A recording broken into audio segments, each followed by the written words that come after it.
Assalamualaikum warahmatullahi wabarakatuh. Halo anak-anak ibu, apa kabar? Alhamdulillah sehat ya. Kira-kira hari ini kita mau belajar apa ya? Ayo, ada yang sudah baca? Kira-kira hari ini kita mau belajar apa? Perhatikan tiga gambar tokoh tersebut ya.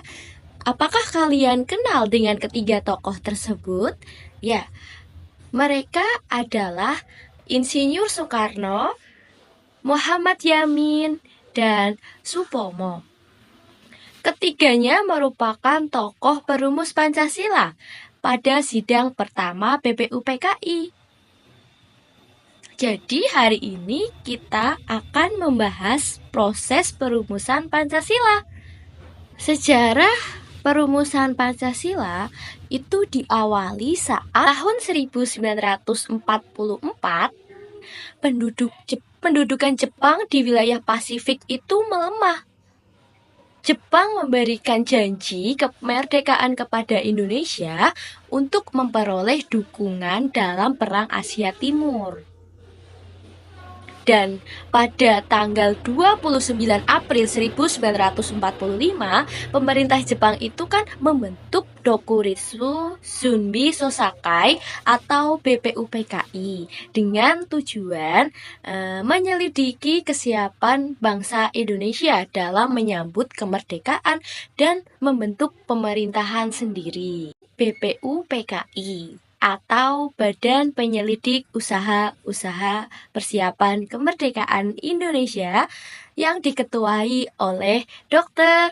Rajiman Wedyodiningrat. BPUPKI mengadakan sidang pertamanya pada tanggal 29 Mei sampai 1 Juni 1945. Dari pertemuan tersebut menghasilkan rumusan Pancasila dari 3 tokoh.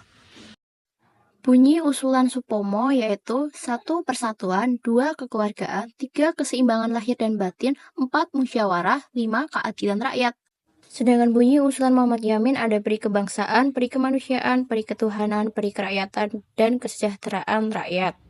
Dan usulan dari Insinyur Soekarno itu ada 1. Kebangsaan Indonesia atau nasionalisme, 2. Peri kemanusiaan atau internasionalisme, 3. Mufakat atau demokrasi, dan 4. Kesejahteraan sosial, 5. Ketuhanan yang Maha Esa.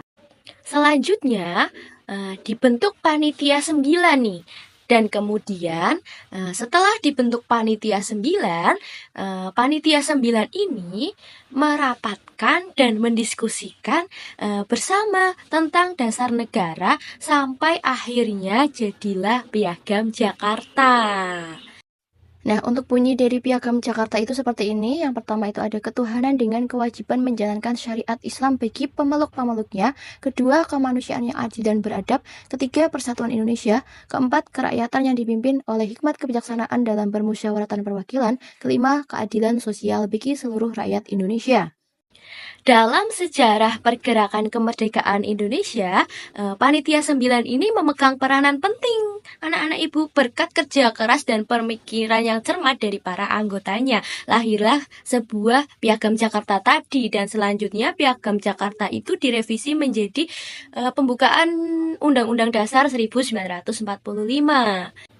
Sidang kedua BPUPKI dilaksanakan pada tanggal 10 sampai 16 Juni 1945. Pancasila disahkan sebagai dasar negara sekaligus ideologi negara pada sidang kedua BPUPKI ini sesuai kesepakatan para tokoh bangsa.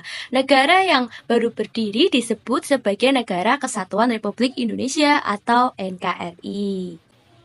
Pada 7 Agustus 1945, BPUPKI dibubarkan teman-teman dan dibentuk PPKI sebagai pengganti dari BPUPKI. Hal ini itu dikarenakan nantinya jika Indonesia merdeka itu semata karena perjuangan para pahlawan Indonesia, bukan hadiah dari Jepang. Karena BPUPKI itu kan dibentuk oleh Jepang Untuk itu sebaiknya BPUPKI ini dibubarkan, diganti oleh PPKI yang dibentuk oleh warga Indonesia dan diketuai oleh Insinyur Soekarno. 17 Agustus 1945 Indonesia merdeka. Namun satu hari setelah kemerdekaan, tepatnya pada tanggal 18 Agustus 1945, itu terjadi perdebatan terkait sila pertama, yaitu ketuhanan dengan kewajiban melaksanakan syariat-syariat Islam bagi para pemeluknya. Nah, hal itu membuat kericuhan karena mengarah hanya pada salah satu agama saja, yaitu agama Islam.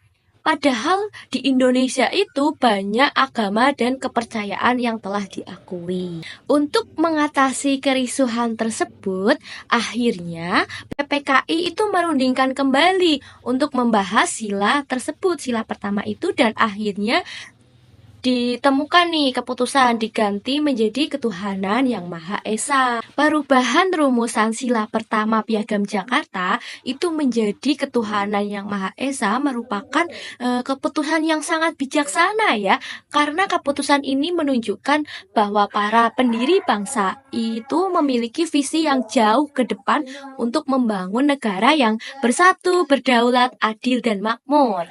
Nilai-nilai toleransi dan keberagaman yang terkandung dalam sila yang pertama ini akan menjadi modal sosial yang sangat berharga bagi bangsa Indonesia. Itulah sejarah proses perumusan Pancasila yang kita kenal. Dan mulai tahun 2016, setiap tanggal 1 Juni itu diperingati Hari Lahir Pancasila.